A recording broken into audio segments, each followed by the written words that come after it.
beat, you did. Man. Let's get it. 30,000 and some jewelry just to show off. Walking with a limp, got a 30, bitch, go off. Triple Balenciaga, but Hi you guys, welcome back to my channel, Judy J TV. Shout out to my homegirl Sayana for this shirt.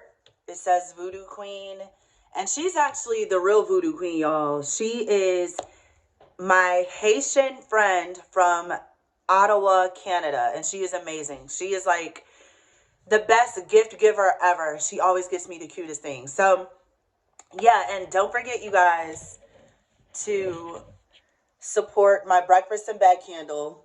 Oh, some of the wax spilled. It smells just like Fruit Loops, y'all. It smells so good. But yeah, it's in the description. It smells amazing. And I have some Valentine's Day goodies that are about to drop any day now. So stay tuned. I love the holidays. Y'all already know what time it is. So yeah, this video is about making sure my curls are okay. I love being natural, no makeup, naturally curly hair, 10-10. But yeah, so this video is about how everybody can't be a star. And by that, I'm not trying to be shady like, oh, you not a star. I mean, all tea and shade. Not everybody is a star. Okay, stop trying to make fetch happen. Never gonna happen. No, I'm just kidding. But where am I? Oh no. No. Anyway, it's basically about, you just got to be careful about who you bring in your circle. Like, you got to make sure them squares stay out of your circle, because there's been so many people who have, reached out to me telling me they could do this, they could do that, and they really couldn't do shit.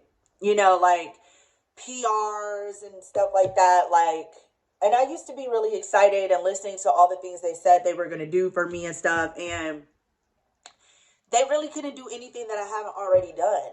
Shout out to my manager, Drea, who has been holding me down ever since my BGC 7 debut. I remember I came home, and this was like after the first like super trailer aired, or like the teaser or whatever. Basically when the cast was announced. And it was the summer before, my season aired and anything. Literally right when I got off Bad Girls Club. This was like May 2011.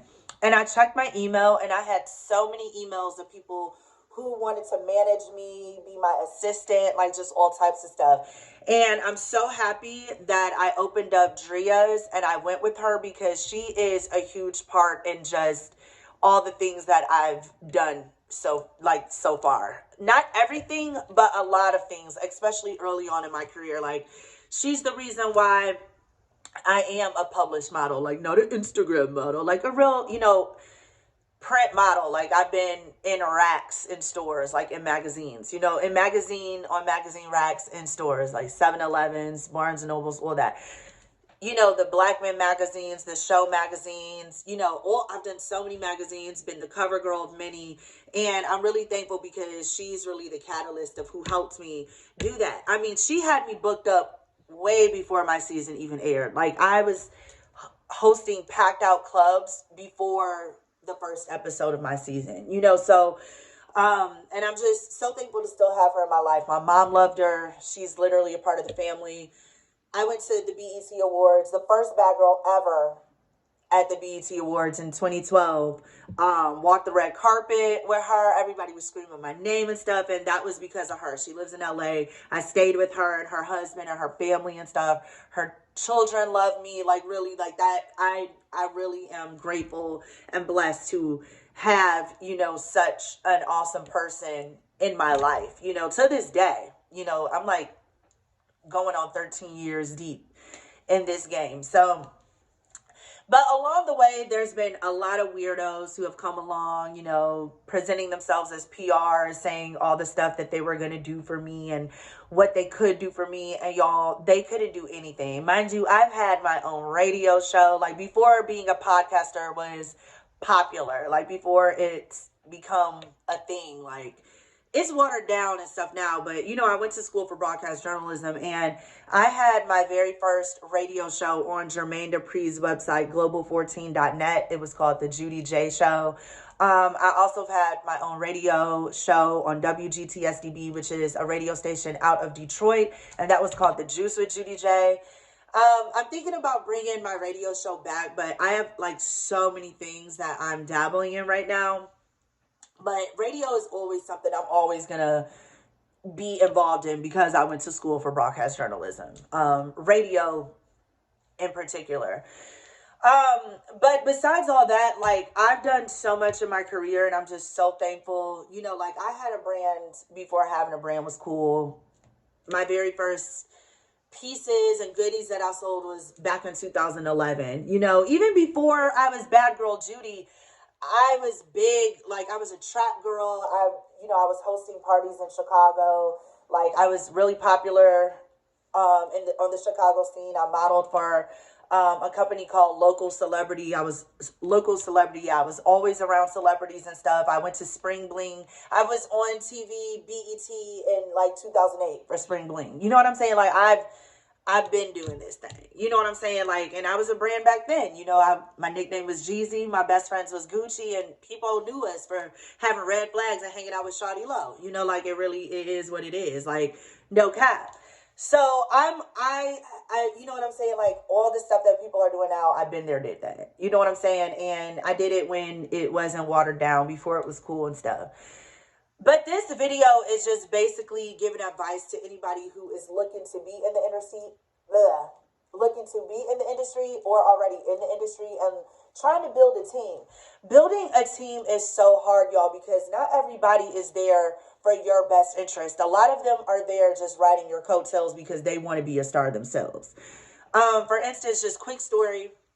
I had a personal assistant, and he was more than that. Like, I consider him a friend. You know, he was around my family, like eating my mom's food, like, you know, stuff like that.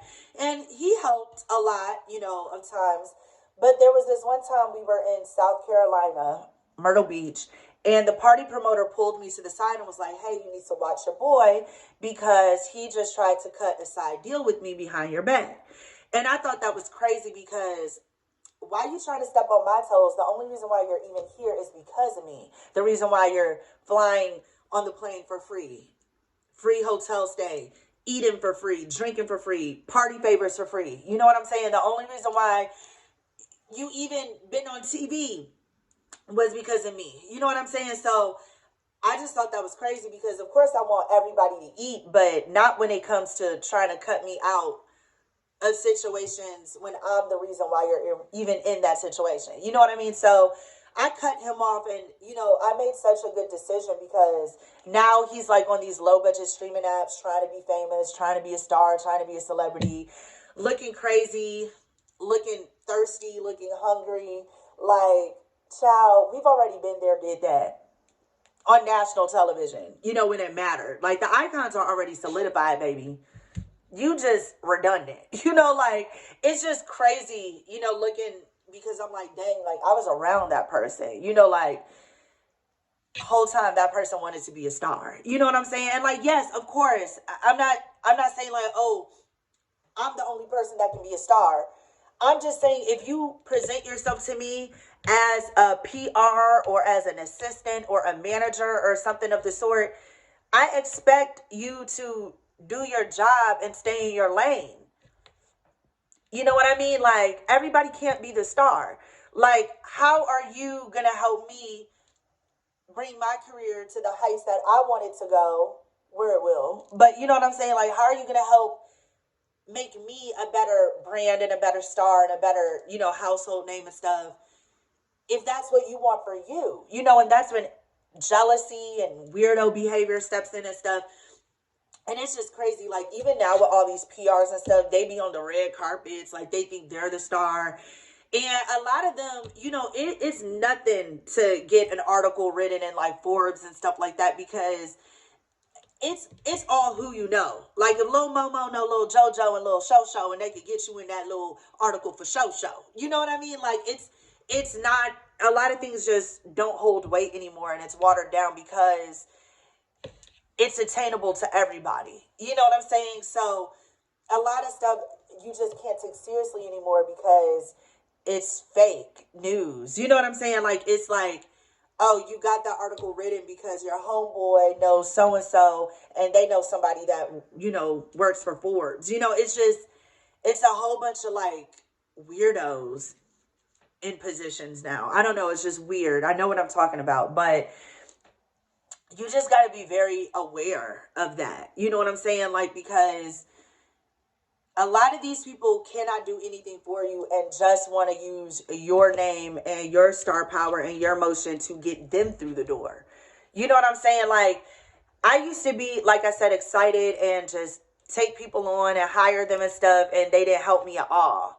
But I helped them, you know, and now I asked for a 30-day trial period. And if you didn't do anything for me, baby, I am not renewing your app. I am not resubscribing to you. Like, you gotta go, you know, because if you haven't shown me that you can do anything for me in 30 days, like, why am I gonna invest in you? You know what I'm saying? Because at this point, all you're just doing is blowing hot air. You're not holding up to anything you're saying. And word is bond, you know, like, so you just really, really got to be careful, y'all. There's a lot of weirdos who are just clout chasing and opportunists and stuff. And you just got to be well aware of that. Even with people you partner with, like your brand partnering with another brand. Like, I partnered with somebody back in 2014 and their communication sucked. I couldn't get into like the computer to like mark things that sold out and stuff. Long story short, our stuff sold out triple, quadruple times, okay? And we didn't have the necessities to fulfill a lot of the orders. You know what I'm saying? So people were calling the BBB. Yes, y'all. TMZ wrote about it. If you type in on Google, Judy J, Kissable Vixen, that article will pop up. You know, and of course, it's going to fall back on me because I'm the name. It's my fan base. It's my fans that are buying this product. First red flag for me, if your communication is off, we cannot do business. You know what I'm saying? Like, if I got to text you a few times for you to answer, absolutely not. If you're trying to take full control of the situation when really it's my creative direction and my fan base that's going to be buying this stuff, absolutely not. You know, it's just so many, you know, and I'm still growing and learning in my career. And it's just so many times, I'm just thankful for the bad times or the things that didn't work out because it was experience and now I know what to look out for. Like, as soon as I see a red flag, I'm not sticking around. You know, and that's with anybody, like PR, manager, just anything at all. Like, if you are unprofessional and, you know, I could just tell that we're going to be bickering and arguing and disagreeing and stuff, hell no. I am not wasting my energy on something that I know that I am the most creative or the best at. We are not going to have this argument. Like, no. But yeah, this video was just for anybody who is looking to build a team. And, you know, just make sure you stay vigilant and look around you and make sure, like, this person wants what's best for me and they're in it for me to win. Because if I win, my team is going to win. If I eat, my people going to eat. You know, but there's a lot of snakes who are just around to eat. And then when they get the opportunity, they don't forget about you. You know, and you just got to stay vigilant. Like that song, Hell Yeah, Fucking Right, with Lil Wayne and Drake, one of my favorite songs. So many memories. So many memories. 2011 was an amazing year for music.